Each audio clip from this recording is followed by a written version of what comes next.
옆에 계신 분들에게 인사하겠습니다. 사랑합니다. 축복합니다. 예, 우리 찬양 한 장 부르고 말씀을 듣도록 하겠습니다.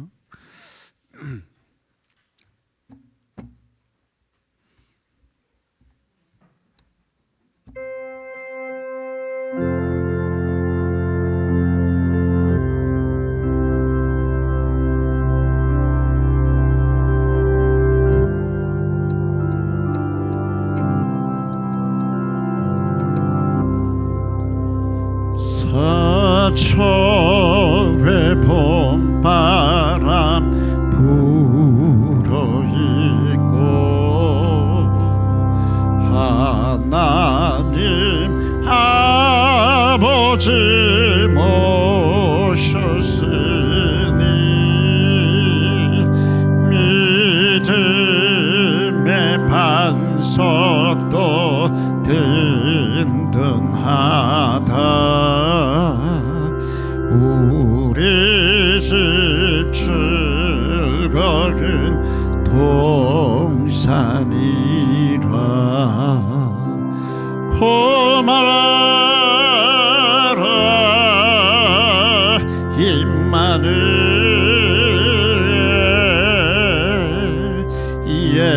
예수만 섬기는 우리 집.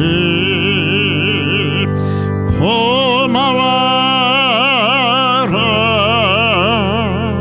임마누엘. 복되고 즐거운 하루하루. 어버이 우리를 고이시고 동기들 사랑에 뭉쳐있고 기쁨과 슬픔도 같이 하니 한간의 초가도 천국이라.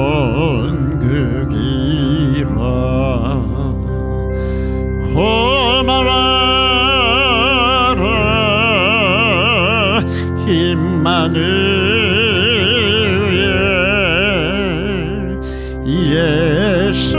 예수만 섬기는 우리 집.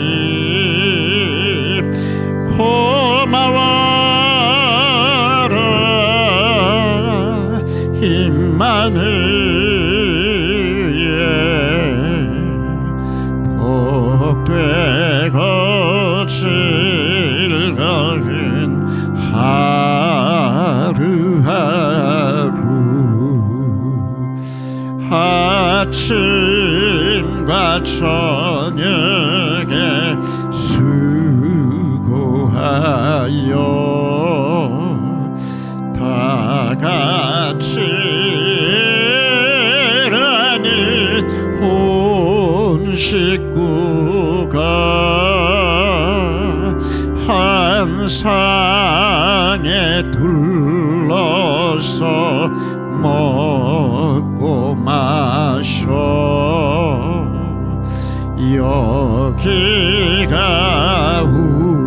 우리의 낙원이라. 고마워라 임마누엘.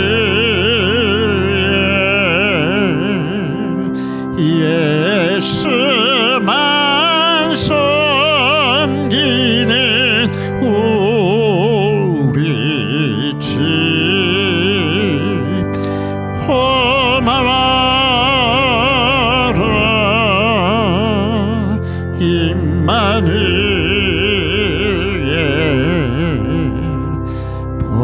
복되고 즐거운 하루하루.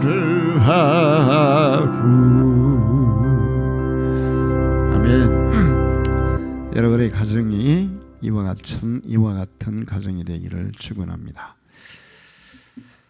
손오공하고 사오정이 중국집에 갔어요. 음식을 시켜놓고 손오공이 자기가 영어를 잘한다고 사오정에게 포음을 잔뜩 잡았습니다. 야, 네 호랑이가 영어로 뭔지 아냐? 타이거야. 네 사자가 영어로 뭔지 아냐? 라이언이야. 그러면 너 만두가 영어로 뭔지 아니? 사오정에 물었어요. 그랬더니 사오정이 야, 사람 무시하지 마라. 내가 그것도 모를 것 같아? 그럼 만두가 영어로 뭔데? 그건 서비스야. 이렇게 얘기했어요.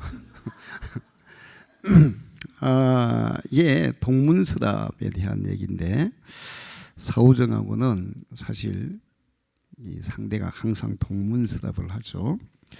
근데 가정에서 부부도 부모와 자녀 간에도 서로에게 관심을 두지 않으면, 그러니까 이 관심이라는 게 겉으로 드러나 있는 행동이나 이런 데에 대한 관심도 있지만 그 상대방의 마음에 대한, 상대방의 마음이 어떨까, 저 사람이 저런 얘기를 할 때 현상을 보지 말고 그 마음이 어떨까, 이런 것을 생각하면서 대화를 하면 훨씬 더 친밀하고 원만한 대화가 되어질 수 있어요.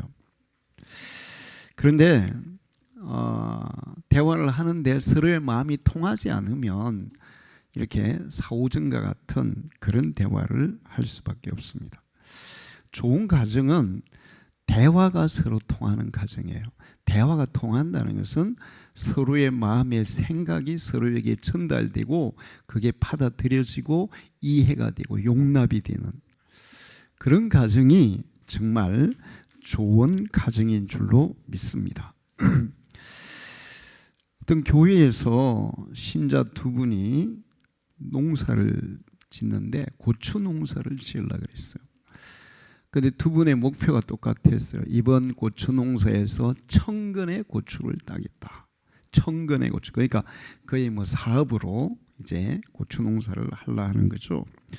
그 두 명이 같이 1000근의 고추 농사를 해서 1000근을 따겠다고 목표를 세우고 고추 농사를 했습니다. 그런데 고추를 수확했는데 한 사람은 1000근은커녕 단 한 개도 고추를 못 땄어요. 그리고 또 한 사람은 1000근보다 더 많이 1200근의 고추를 수확했습니다. 아니, 고추를 1000근을 딸라 했는데 왜 한 개도 못 따고 1200근을 땄을까? 그래서 이제 확인을 해보니까 이 사람이, 한 사람 전혀 따지 못한 사람이 고추 농사를 지어서 1000근을 따겠다고 목표를 세웠지만 밭에 고추 모종을 하나도 안 심은 거예요. 전혀 안 심었어요. 사람들이 이 신자에게 야, 고추 모종 빨리 심어, 지금 심어야 된다니까. 그런데 이 사람이 이렇게 얘기해요. 아니야, 기도하면 하나님이 1000근 주셔. 그러면서 열심히 기도만 한 거예요. 또 한 사람은 때에 따라서 때를 맞춰서 고추를 심고 거름도 주고 농약도 치고 순도 따주고 그렇게 해서 고추를 잘 가꿨는데 이 사람도 역시 하나님 앞에 열심히 기도해서 하나님, 제가 이번에 고추 1000근을 꼭 따게 해 주십시오. 두 사람이 열심히 기도는 했어요. 근데 한 사람은 아예 심지도 않고 기도했고 한 사람은 심고 가꾸면서 기도했어요. 심지 않고 기도한 사람은 단 한 개의 고추도 따지를 못했고 심고 가꾸고 기도한 사람은 1200근의 고추를 따게 된 것입니다. 이게 이제 많은 사람들이 착각하는 경우가 있어요. 기도 만능주의라는 거예요. 기도하면 다 돼. 기도하면 다 되는 거 맞아요. 그런데 기도하면 다 돼, 그런 생각. 농사를 짓는 사람이 씨도 안 뿌리고 고추도 안 심고 기도하면 하나님이 1000근 주실 거야. 그러면서 기도만 한다면 그 사람은 기도 만능주의인 거예요. 기도 만능주의는 기도 응답을 받을 수가 없습니다. 그런가 하면 공부하는 학생이 하나님 이번 시험에서 제가 만점을 받게 해주세요. 열심히 기도해요. 그리고 공부는 안 해요. 그러면 만점은 그냥 빵점을 맞는 거예요. 어떤 친구가 그렇게 했어요. 신학대학에서 열심히 기도하면 하나님이 만점 받게 해주실 거야. 열심히 기도했어요. 문제를 딱 보니까 하나도 모르겠는 거예요. 그래서 이렇게 답을 썼어요. 하나님은 다 아십니다. 이게 딱 답을 썼어요. 근데 이제 교수가 성적을 매겼는데, 그리고는 거기다가 뭐라고 썼냐 하면 하나님은 100점, 너는 빵점. 그렇게 점수를 매겼어요. 자, 기도 만능주의라는 게 뭐냐 하면 자기가 해야 할 일은 전혀 하지 않고 하나님께 다 시키는 거. 그게 기도 만능주의예요. 성경에는 이렇게 말씀하고 있어요. 스스로 속이지 말라. 하나님은 업신여김을 받지 아니하시느니 사람이 무엇으로 심든지 그대로 거두리라. 심지 않고 기도만 하는 사람은 미신이에요. 무속신앙이에요. 여러분 그 요술램프 지니, 그 요술램프 지니는 그냥 자기가 필요할 때 딱 문지르면서 지니를 부르면 나와가지고 소원을 다 왕궁 찍어달라면 찍어주고 황금 달라면 주고, 이런 게 요술램프 지니예요. 미신이에요. 무속신앙이에요. 맹신이에요.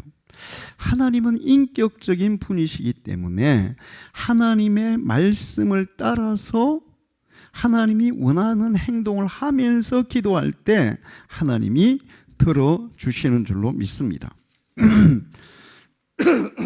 우리가 무엇을 하나님께 달라고 할 때는 하나님 앞에 먼저 심어야 돼요. 그리고 열심히 가꿔야 돼요.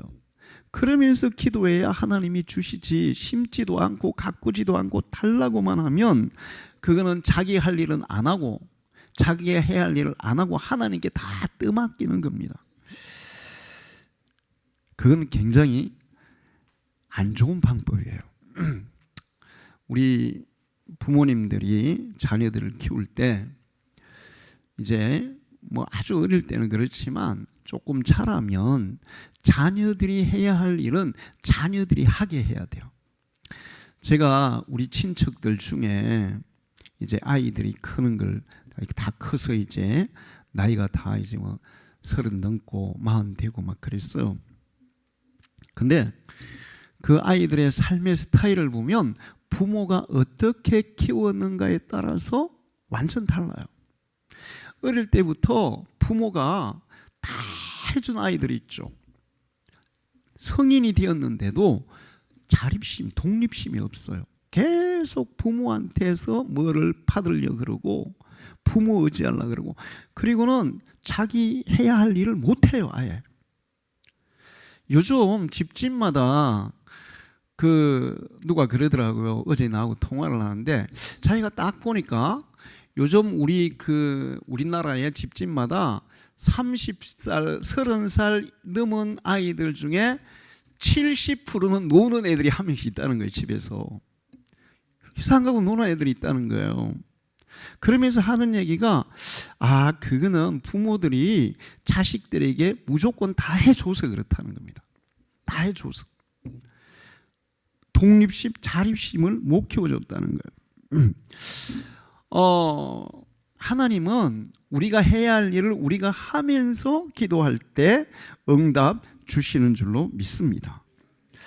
요한일서 4장 14절을 보면 그를 향하여 우리의 가진 바 담대함이 이것이니 그의 뜻대로 무엇을 구하면 들으십니다. 그의 뜻대로, 하나님의 뜻대로 구해야 듣는다는 거예요. 너희가 받지 못하는 것은 구하지 않기 때문이고 기도해도 못 받는 경우가 있는데 너희 욕심을 따라서 기도했기 때문이다. 요한복음 15장 7절에 너희가 내 안에 거하고 내 말이 너희 안에 거하면 무엇이든지 원하는 대로 구하라. 그래야 하면 이루리라. 하나님의 뜻, 하나님의 말씀 안에서 우리가 기도해야 하나님이 무엇이든지 이루어 주신다는 거예요. 제가 가끔 가다가 옛날에 그런 일이 있었어요. 신길교회 청년들이 우리 교회 봉사활동 왔을 때 그 권사님 한 분이 우리 교회에 헌금을 좀 많이 하셨어요. 근데 헌금을 하시면서 목사님, 제가 이 헌금을 할 테니까 우리 딸을 위해서 기도해 주세요. 우리 딸을 위해서 기도해 주세요. 이렇게 얘기했어요. 근데 가끔 가다가 그런 부탁을 받거든요. 그럴 때마다 저는 기분이 별로 안 좋아요. 어떤 느낌을 받냐 하면 나는 무당이 아닌데. 여러분, 사람들이 무당 찾아가서는 반드시 뭔가를 응답을 받을 때 뭘 내야 돼요? 복채를 내야 돼요. 하나님 앞에 기도해 달라고 할 때 여러분 돈 내고 기도해야 돼요. 돈 안 내고도 할 수 있어요. 그런데 그런 거 할 때마다 좀 약간 무속적인 그런 개념이 있다는 느낌이 들어요. 물론 뭐 그렇게 특별한 개념을 할 수도 있지만 그래도 그런 느낌이 들어요. 근데 저는 어떤 생각이 나면 그분이 정말 하나님 앞에 진심으로 드릴 걸 드렸다면 목사가 기도해 주든 안 해주든 누가 기도해 주든 안 해주든 하나님은 그의 소원을 이루어 주실 줄로 믿습니다. 심으면 하나님이 결실을 주는 거예요. 심지 않고 달라 하면 안 주지만 심으면 때로는 기도하지 않아도 그의 소원을 알잖아요, 하나님이. 그러면 거기에 대해서 결실을 주게 되어 있어요. 오늘은 원래 성령 강림 주일이에요. 그리고 가정의 달, 또 가정과 관계되는 그런 주일들이 계속돼요. 그러니까 원래는 이제 부부 주일 뭐 이렇게 지키기도 합니다. 첫 주가 어린이 주일, 둘째 주가 어버이 주일, 셋째 주가 부부 주일, 뭐 이런 식으로 지키게 돼요. 근데 이제 성령 강림 주일과 겹쳤어요. 그런데 제가 기도하면서 생각한 게 뭐냐 하면 성령 강림에 대해서도 얘기를 해야 되겠지만 이 좋은 가정을 이루는 데 대해서 더 얘기를 해야 되겠다는 생각이 들어서 오늘 설교 제목을 잘되는 가정이라고 정했어요. 잘되는 가정. 여러분의 가정이 잘되는 가정이 되기를 축원합니다. 제가 어디에 조사를 해보니까 잘되는 가정에 대해서 잘되는 집안, 안 되는 집안을 이렇게 정리를 해놨더라고요. 잘되는 집안은 웃음꽃이 가득하고 안 되는 집안은 근심 걱정이 가득하다. 자, 여러분, 목사님, 우리 집에 막 지금 오한이 있고 아프고 뭐 문제가 있고 뭐 그런데 그게 걱정이 안 돼요. 어떻게 웃음이 가득할 수 있어요? 그렇게 얘기할 수 있어요. 그런데 그런 걱정, 근심거리가 있고 문제가 있을 때도 하나님을 믿고 웃음으로 그거를 이겨낸다면 그 집안은 잘 되는 집안이 될 줄 믿습니다. 근심거리가 있을 때 근심하는 건 다 일반적인 사람들이에요. 그런데 예수 믿는 사람은 다르잖아요. 우리의 삶을 책임지시는 분이 하나님이십니다. 그분은 우리의 모든 삶을 합력하여 선하게 이끌어 가시는 분이에요. 그걸 믿고 우환과 근심이 있는 가운데서도 하나님 앞에 감사하고 웃고 기도한다면 잘 되는 집안이 될 수밖에 없어요. 할렐루야.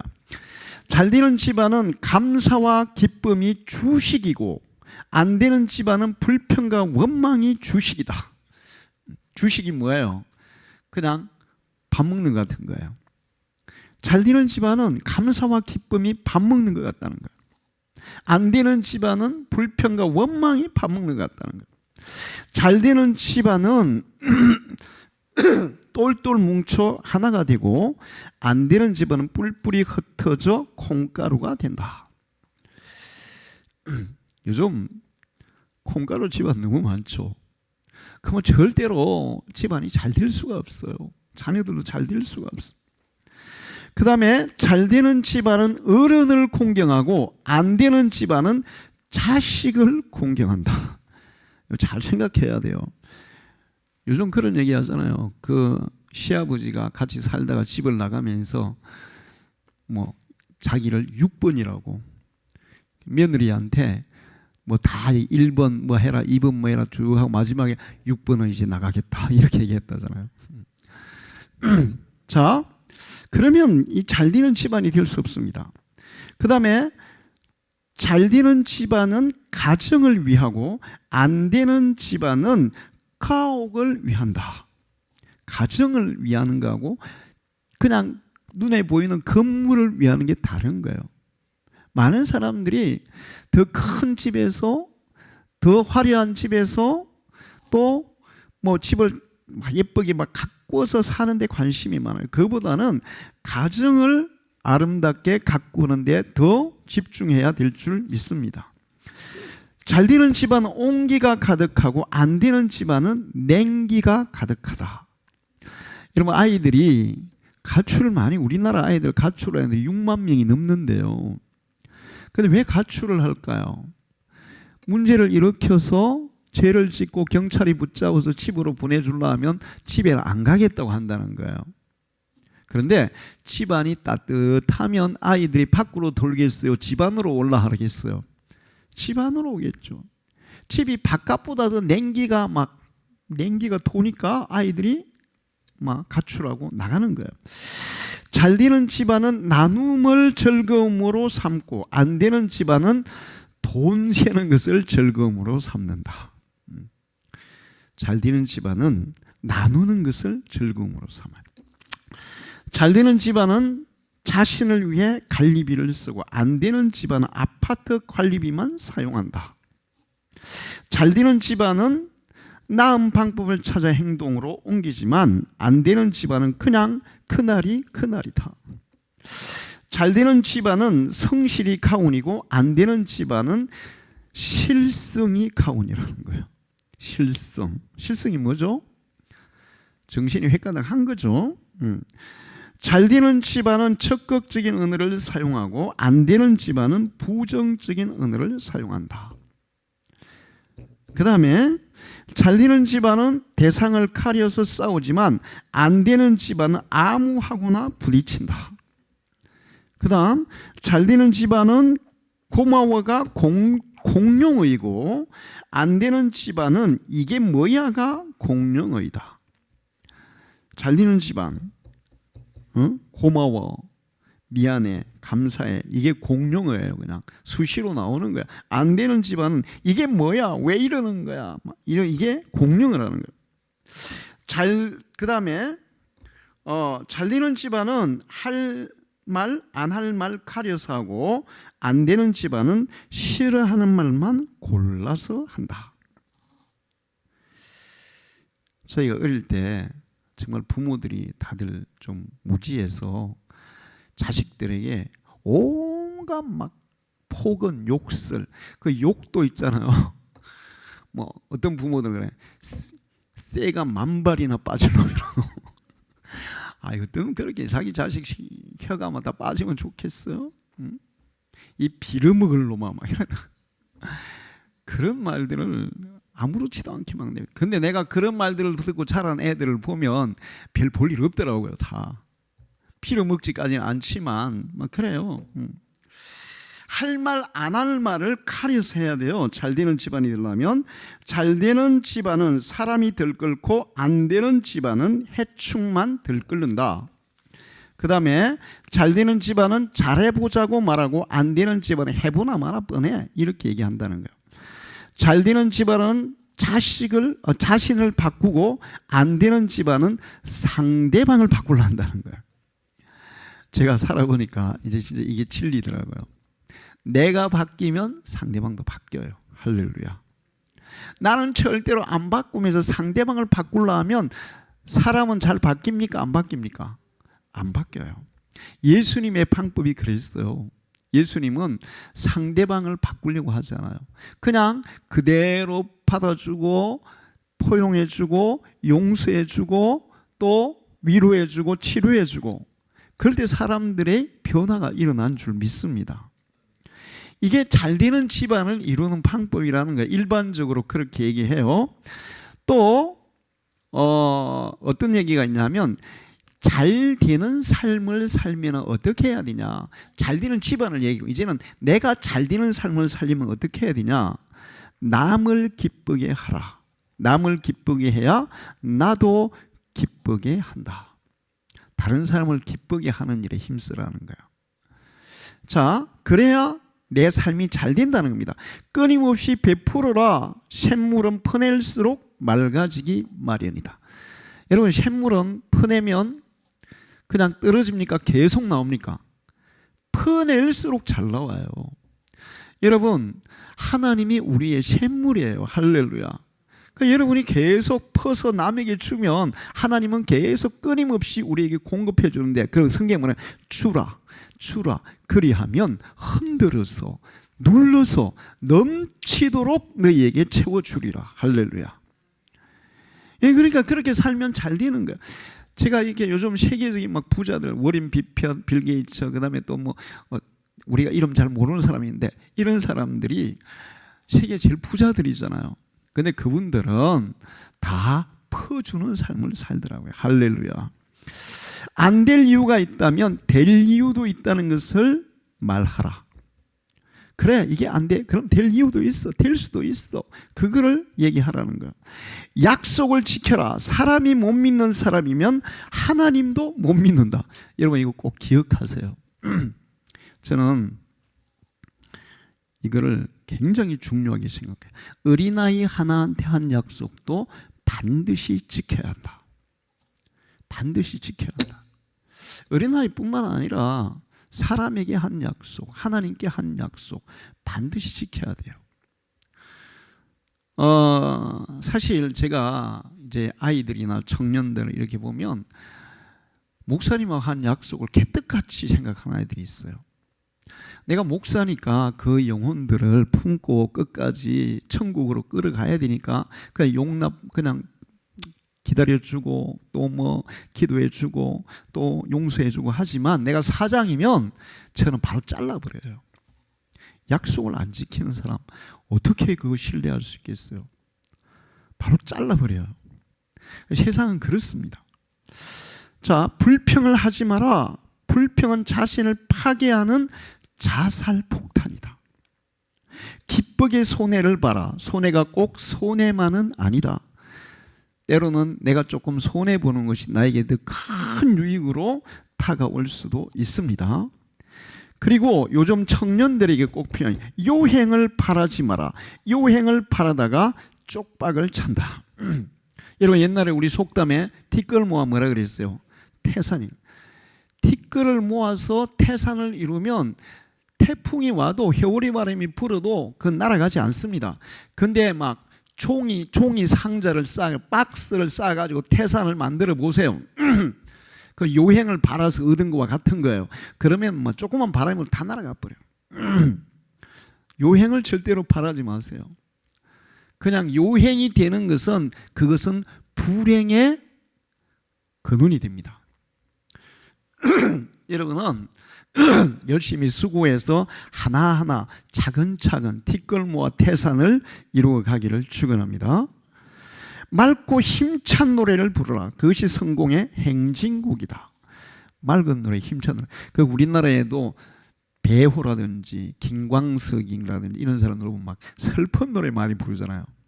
다들 빨리 죽었어요. 골골 하다가. 이 밝은 노래를 불러야 우리의 의식이 밝아지고 우리 뇌에서 좋은 그 물질들이 막 분비가 돼가지고 정신적으로 육체적으로 건강해지게 되어 있습니다. 그러니까 여러분, 노래 중에 최고의 노래는 하나님을 찬양하는 거예요. 할렐루야. 하나님을 찬양하는 노래가 최고의 노래예요.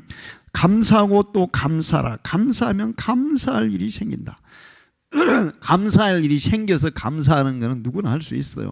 근데 감사할 일이 없을 때도 감사하는 것은 정말 믿음 있는 사람이 하는 것이고, 그러면 불평의 조건에서 감사의 조건으로 환경이 바뀌는 역사가 일어날 줄 믿습니다.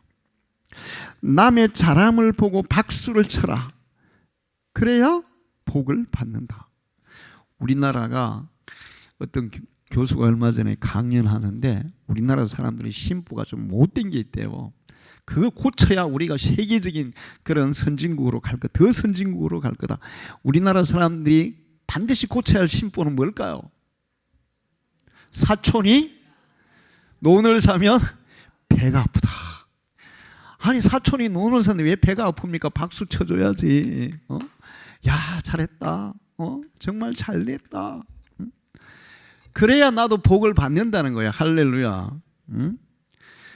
사촌이 잘 되면 나한테 국물이 떨어질 수도 있어요. 근데 막 배 아파하면 사촌이 그걸 다 알거든요. 말 안 해도 다 알아요. 저놈이 내가 잘 됐다고 배 아파하는구나. 국물이 없어요. 그러면 국물을 안 줘도 괜찮아. 하나님이 다른 사람이 잘 되는 거 박수 치는 사람에게 그 사람도 잘 되는 복을 주실 줄로 믿습니다. 좋은 말만 사용하라. 좋은 말은 자신을 위한 기도이다. 성경에는 예수님이 말에 대해서 굉장히 강조하고 굉장히 말에 대한 얘기가 많아요. 좋은 말은 하나님께 드리는 기도와 같은 것이다. 앞으로 여러분은 무슨 말을 하든지 좋은 말을 하기를 축원합니다. 자기 자신에게도 다른 사람에게도 들어서 좋은 말. 자, 그럴 때 나 자신이 잘 되고 우리의 가정이 잘 되는 일이 일어날 줄 믿습니다. 그리고 이제 잘 되는 가정을 위해서는 열심히 심어야 돼요. 열심히 심어. 앞에 얘기한 것들은 자기 자신에게나 다른 사람들에게 심는 거라면 하나님 앞에서도 열심히 심어야 할 줄 믿습니다. 제가 목회를 하면서 항상 느끼는 게 뭐냐 하면, 아니 분명히 저 목사님이 솔직히 인간적으로 나보다 능력도 떨어지고 나보다 헌신도 떨어지고 열심도 떨어지고 모든 게 나보다 더 떨어지는데 더 편안하게 더 이렇게 쉽게 이렇게 잘 되는 그런 것들을 많이 봤어요. 응? 아니 도대체 저 뭐야 저거 도대체. 근데 그 배경을 보면 다 부모들이 하나님께 심어 놓은 것이 많더라고요. 할렐루야.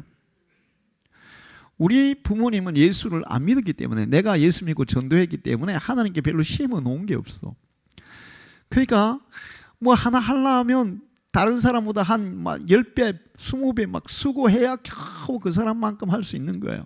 근데 부모들이 많이 심어 놓은 그런 자녀들은 목회를 하든 뭘 하든 훨씬 수월하게 가더라고요. 잘 되는 가정은 부모가 하나님 앞에 많이 심어야 될 줄 믿습니다. 여러분이 하나님 앞에 많이 심으세요. 여러분 봉사와 헌신과 하나님을 향한 수고와 그 모든 것들이 하나님 앞에 심는 것인 줄로 믿습니다. 아까 얘기했죠. 심지 않고 거두려고 하면 거둘 게 없다고. 앞에 얘기한 여러 가지 잘 되는 집안에 대한 얘기, 잘 되는 삶에 대한 얘기는 내가 나 자신에게 사람들에게 실천해야 될 것들을 얘기했다면 여러분이 하나님 앞에서도 많이 심어야 여러분의 가정과 자녀가 잘 될 줄 믿습니다. 자, 잘 되는 집안을 위해서 우리가 뭘 심어야 할까 이제 좀 더 구체적으로 얘기하겠습니다. 오늘 성령 강림 주일이죠. 집안이 잘 되려면 그 집안에 성령이 임해야 돼요. 할렐루야. 자, 제가 이제 사람들을 이렇게 대하다 보면 저에게 어떤 문제가 있어서 상담을 했어요. 상담을 하면 자기 마음속에 맺혔던 게 좀 이렇게 해소가 되고 또 그 다음에 상처가 좀 치유가 되고 그래서 마음이 좀 좋아집니다. 그 마음이 좀 밝아집니다 이제. 그런데 요게 있죠. 효과가 얼마나 가는지 아세요? 3일을 못 가요. 우리 뭐라 그래요? 작심 3일을 못 가. 그런데 이게 그렇게 해가지고 3일이 지나면 또 팍 이렇게 떨어지는 거예요. 또 다시 본래로 돌아가는 거예요. 그런데 그 받은 그 마음의 밝은 마음, 밝은 기운을 지속적으로 계속 유지하고 더 상승시킬 수 있으려면 하나님의 성령의 은혜를 받아야 돼요. 할렐루야. 성령의 은혜를 받은 사람은 그게 지속될 뿐만 아니라 그것보다 더 강화돼요. 점점 강화돼요. 그래서 어떤 앞에 받았던 충격보다 더 큰 충격이 와도 그거를 쉽게 이겨낼 수가 있습니다. 할렐루야. 그러니까 여러분이 성령 충만 받기를 축원합니다. 여러분의 자녀들이 성령 받도록 그렇게 키우기를 축원합니다. 하나님 앞에 가정에서 통성기도를 해보세요. 그냥 대표기도만 하지 말고 같이 주야 하고 막 큰 소리로, 뭐 아파트 날아가도 괜찮아. 그렇게 자녀들도 같이 성령 받도록, 어린아이들도 성령 받도록 그렇게 기도해야 돼요. 성령 받은 아이들은 여러분이 별로 신경 쓸 필요도 없어요. 하나님이 알아서 키워주고 그 아이가 스스로 잘 자라게 될 줄 믿습니다. 자, 그래서 성령이 지배하는 가정, 성령이 지배하는 사람이 되도록 해야 되는 거예요. 그리고 이제 좋은 잘 되는 가정을 이루기 위해서 제일 중요한 게 뭐냐면 부부간에 화목해야 된다는 거예요. 부부가 화목해야 된다는 거예요. 부모들이 자식들 공부 잘하기를 바라요, 못하기를 바라요? 잘하기를 바라죠. 그런데 잘하기를 바라서 돈 들여서 어디를 보냅니까? 학원에 보내요. 뭐 요즘 초등학교는 학원 가면 45만 원, 중학교 가면 65만 원, 고등학교 가면 95만 원, 100만 원. 비싼 과외를 하면 몇백만 원 들여서. 근데 그 과외를 아무리 막 학원 보내고 과외해도 이게 안 되면 자녀들은 절대로 공부를 잘할 수가 없어. 그게 뭐냐? 부부 화합이에요.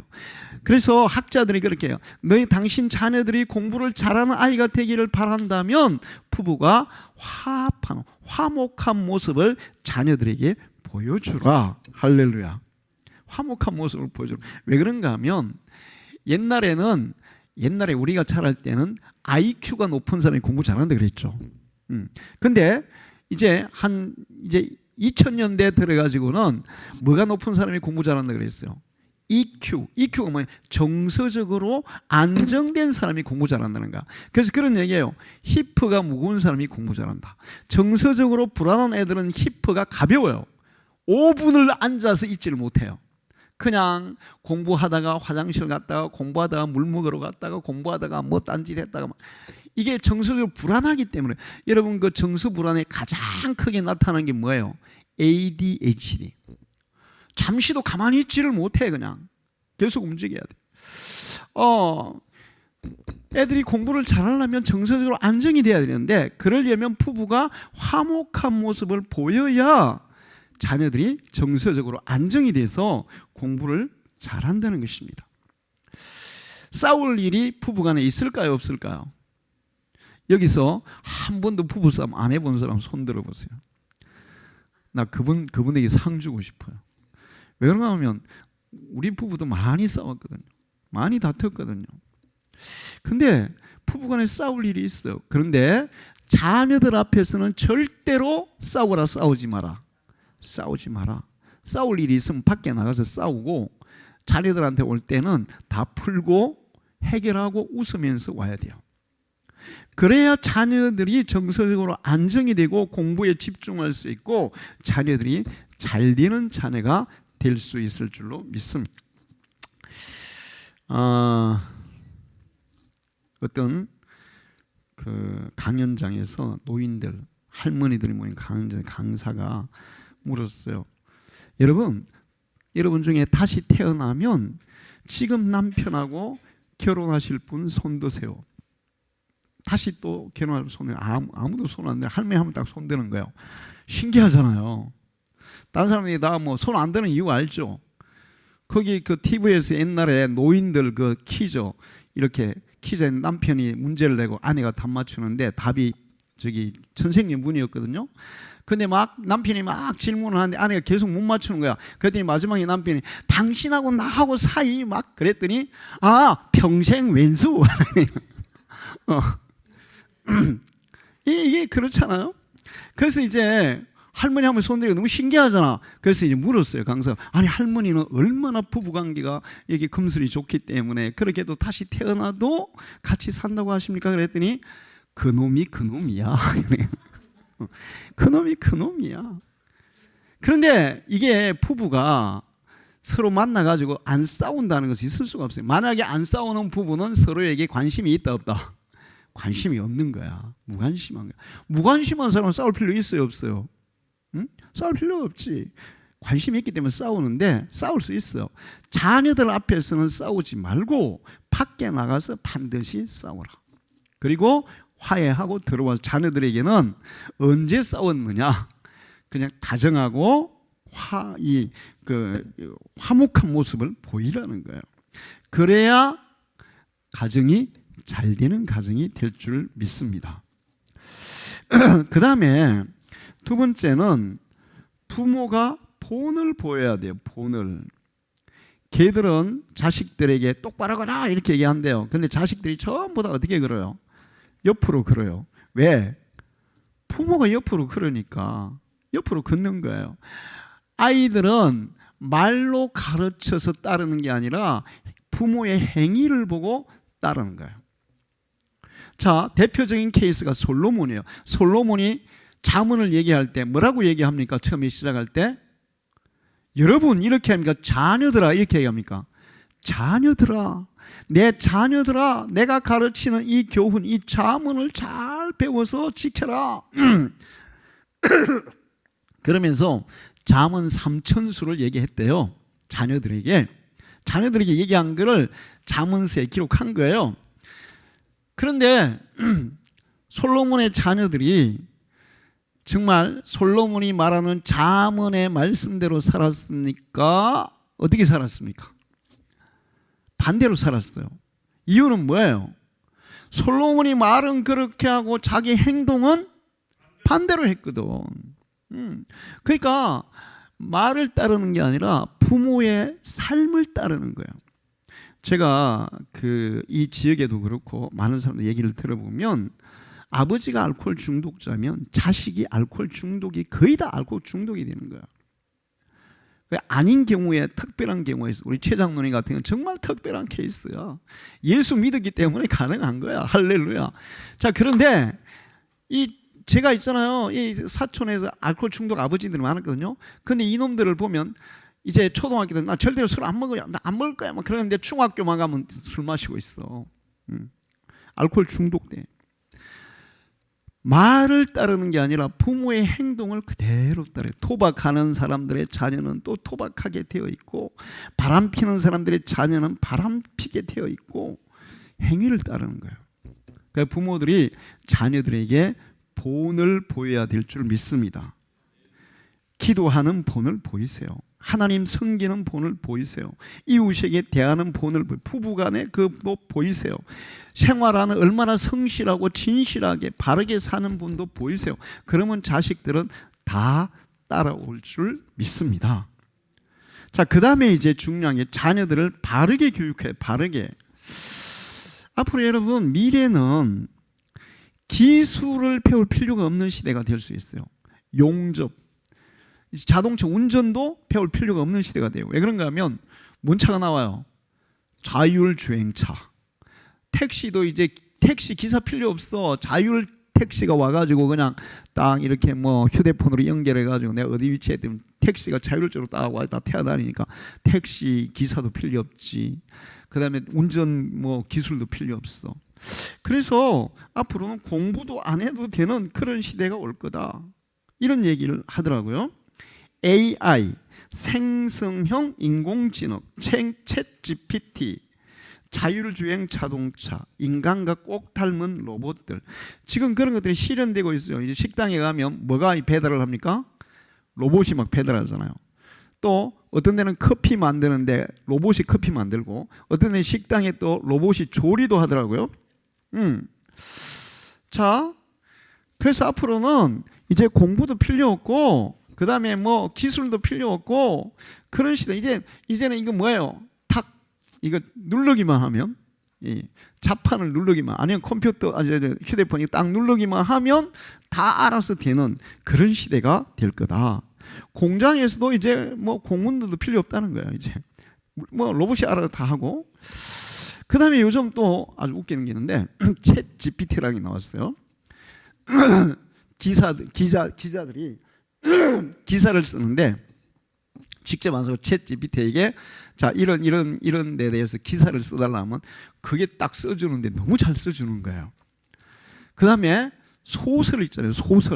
소설도 챗 GPT에게 이런 식의 내용의 소설을 하나 써달라 그러면 그냥 알아서 다 써주는 거예요.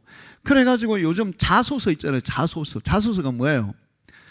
대학 가거나 회사 들어갈 때 자기 소개서를 쓰는데 챗 GPT에게 써달라 하면 지가 쓰는 것보다 훨씬 잘 써준대. 근데 이게 더 심각한 게 뭐냐면 목사님들이 요즘 챗 GPT에게 야 설교 한 편 부탁해. 그러면 본문 맞으면 설교를 쫙 만들어 주는데 자기가 하면 더 잘 만들어 주거든. 그래서 앞으로 이제 목사가 필요 없는 시대가 될지도 몰라요. 챗 GPT한테 시켜가지고 로봇이 앞에서 설교하는 그런 목사보다 설교 더 잘하는데. 그런데 이렇게 기술이 필요 없고 공부가 필요 없고 모든 게 필요 없는 시대에도 절대로 그런 뭐 인공지능이나 로봇이나 챗 GPT나 이런 것들이 인간을 따라할 수 없는 부분이 있다는 거예요.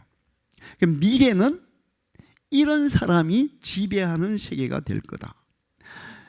옛날에 우리 살아갈 때는 IQ 높은 사람이 공부도 잘하고 뭐 출세했어요. 그 다음에는 이제 2000년 이렇게 되면서부터 EQ 높은 사람, 정서적으로 안정된 사람이 공부도 잘한다 이런 얘기 했어요. 근데 요 시대, 요즘은 뭐냐? 제가 얼마 전에 그 라디오 어떤 교수가, 서울대 교수가 얘기하더라고요.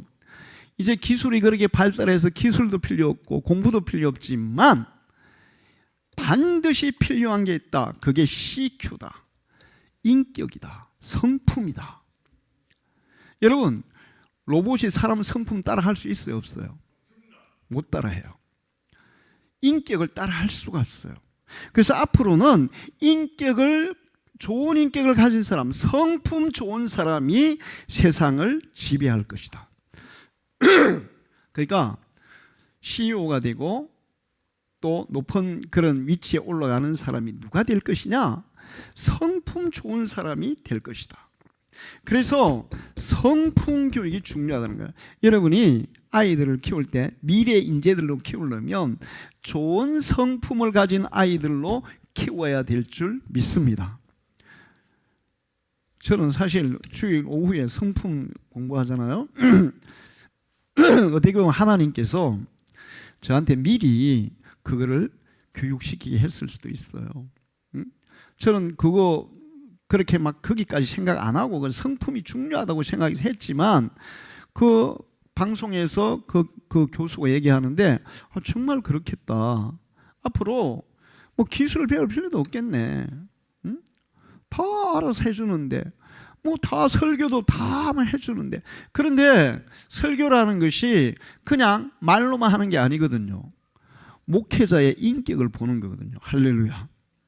목사님이 불성실하면서 좋은 설교를 하면 신자들은 어떻게 생각할까요? 저거 사기치는 거 아니야? 말만 하고 속으로는 다르네? 외식하는 거 아니야? 이렇게 보게 되어 있어요. 그래서 아까도 얘기했지만 말보다 중요한 게 뭐예요? 행동이라고, 삶이라고. 근데 그 행동, 삶이 뭐가 결정하냐? 성품이 결정한다는 거예요. 어느 대기업의 회장님이 딸이 셋이 있는데 딸들에게 회사를 물려주려고 생각을 하고 어느 날 아침에 다 자기 그 회장실로 다 오라 그랬어요. 그리고는 자기가 숨어서 딸들이 어떻게 오는지를 지켜봤습니다. 그 딱 회사 정문 앞에 청소부가 청소를 하게 시켰어요. 첫째 딸이 딱 커피를 들고 오다가 청소 앞에서 탁 버리면서 아저씨 이거 치우세요. 그걸 딱 들어가는 거예요. 둘째 딸이 이제 회사 앞에 들어왔어요. 계속 청소하고 있으니까 자기 가방에서 막 쓰레기 지저분한 거 확 던지면서 아저씨 이거 치우세요. 그걸 또 들어갔어요. 세 번째 딸이 왔어요. 근데 세 번째 딸은 청소부지만 아주 정중하게 수고하십니다. 그러면서 인사를 하고 쓰레기가 떨어져 있으니 같이 주워서 그 청소부의 쓰레기통에 집어넣고 수고하세요. 그러면 딱 들어갔어요. 그리고 나서 이제 회장실로 세 딸을 다 부른 거예요. 그리고는 이 회장이 봉투를 하나씩 줬어요. 큰 딸이 봉투를 딱 열어보니까 봉투 안에 뭐가 들어있었을까요? 아침에 지가 버린 커피 컵이 들어있는 거예요. 그러면서 거기에 또 메모가 들어있었어요. 이렇게 얘기했어요. 거기에 뭐라고 메모가 되어 있냐면 내가 저지른 일은 네가 하도록 해라. 이렇게 썼어요. 둘째 딸이 봉투를 열어보면 뭐가 들어있었을까요? 지가 버린 쓰레기가 들어있는 거 똑같이 네가 저지른 일은 네가 처리해라 이렇게 되는 거야. 셋째 딸이 봉투를 딱 열었어요. 뭐가 들어있었을까요? 이 회사의 모든 경영권을 너에게 일임하겠다. 할렐루야. 자, 그런데 이 인격이 얼마나 그 회사라든지 사회를 이끌어가는 데 중요한 건지를 보여주는 예가 있습니다. 세계적인 부자 강철한 카네기가 있어요. 카네기가 은퇴할 때 돼가지고 후계자를 정하려 했어요. 이제 신문에 막 났게 카네기가 후계자를 정하려 한다. 그러니까 뭐 전 세계인이 막 주목한 거예요. 야, 저런 부자가 어떤 후계자를 정할까? 그 카네기 회사에는 유능한 사람이 많겠어요, 적겠어요? 엄청나게 많은 거예요. 그래서 누가 할까? 어떤 유능한 사람이 할까? 막 기대하고 이제 있는데 이사회를 열어가지고 카네기가 시브라는 사람, 이름이 시브인데 시브라는 사람을 자기 후계자로 임명하는 거예요. 이제 완전히 다 놀래 자빠졌어요. 왜 그러냐면 이 시브는 처음에 이 카네기 그 회사에 들어올 때 청소부로 들어왔거든요. 초등학교밖에 졸업 안 한 거예요. 청소부로 들어온 거예요. 아니 청소부로 들어왔다는 사람이 지금 뭐 최고의 그 회장이 되잖아. 이게 막 뒤집질 일 아니에요. 근데 이 시브라는 사람이 청소부로 들어왔는데 딱 보니까 얼마나 성실하고 진실한지, 야, 이네 청소부로 해야 안 돼요. 너 우리 회사 정식 직원이 돼요. 정식 직원 채용한 거예요. 근데 이제 카네기가 자세히 봤겠죠. 청소부고 또 그 직원을 채용해서 자세히 봤. 그래서 보니까 이 사람은 정말 겸손하고 친절하고 정직하고 진실하고 사람이 된 거예요. 그래서 자기 비서로 삼았어요. 비서. 그래서 자기가 이제 그 후계자로 모을 때 이 사람이 비서였어요. 비서였어요. 사람들이 수근수근 난리가 났겠죠. 아니 저런 사람이 어떻게 후계자가 될 수 있냐고. 근데 카네기가 그때 이렇게 사람들에게 얘기했어요. 자네의 그 성실한 정신력과 겸손함을 바탕으로 이 회사는 계속 성장하리라고 믿네. 자네가 전문성이나 지식이 필요하다면 훌륭한 박사나 전문가를 고용하면 될 것일세. 그래요, 안 그래요? 정준이 공부 많이 했어요, 안 했어요? 많이 안 했잖아요. 그런데도 필요한 사람은 쓰면 돼. 박사가 필요한 박사, 기술자를 쓰면 되는 거야. 근데 이 인격은 아무나 가지는 게 아니잖아요. 응? 회사를 성장시키는 비결은 학력이 아니라 성실, 친절, 겸손, 그리고 사람의 태도라네. 태도가 뭐예요? 성품이에요. 인격이에요. 그걸 하면 충분하리라고 나는 믿네. 필요한 사람은 데려다, 월급 주고 데려다, 월급 많이 주면 돼 또. 그러니까 자녀들을 여러분이 잘 키우려면 잘 되는 집안에는 자녀가 잘 돼야 될 거 아니에요. 그렇죠? 여러분보다 자녀가 더 잘 돼야 되겠죠. 그래야 잘 되는 집안이에요. 아버지는 막 화려했는데 자식 때 가지고 팍 쪼그라들어버리면 그게 무슨 잘 되는 집안이에요. 자식 때 더 잘 되고 혹은 손주 때 더 잘 되고 그 다음에 더 잘 되고 잘 되고, 이게 잘 되는 집안 아닙니까? 그러려면 자녀들을 인격적으로 성품적으로 바른 사람으로 키워라. 미래는 기술이나 지식이 지배하는 시대가 아니라 성품이 지배하는 시대가 될 것이다. 할렐루야. 그러면 잘 되는 집안이 될 줄 믿습니다. 하나님이 이렇게 잘 되는 집안에 범사에 복을 주신다 그러고 경제적인 복을 주신다 그러고 아내와 자녀에게도 복을 주신다 그러고 그 사람이 속한 나라에도 복을 주신다 그러고 오래오래 잘 사는 복을 주신다고 약속하셨어요. 우리 방주교회 성도들의 가정이 이런 잘 되는 가정이 되기를 축원합니다. 기도하겠습니다. 하나님 아버지, 오늘도 저희들 죄제들에 불러주사 예배하게 하시고 귀한 말씀 주셔서 감사합니다. 하나님은 우리의 가정을 축복하십니다. 기대하십니다. 더 잘 되기를 원하십니다. 우리가 오늘 들은 말씀을 잘 가정에서 실천하여 우리의 현재 가정이 잘 될 뿐만 아니라 우리의 자녀들의 후손들의 가정이 잘 되는 하나님의 놀라운 복을 받는 믿음의 가정들이 되게 해 주시옵소서. 예수님의 이름으로 기도하옵나이다.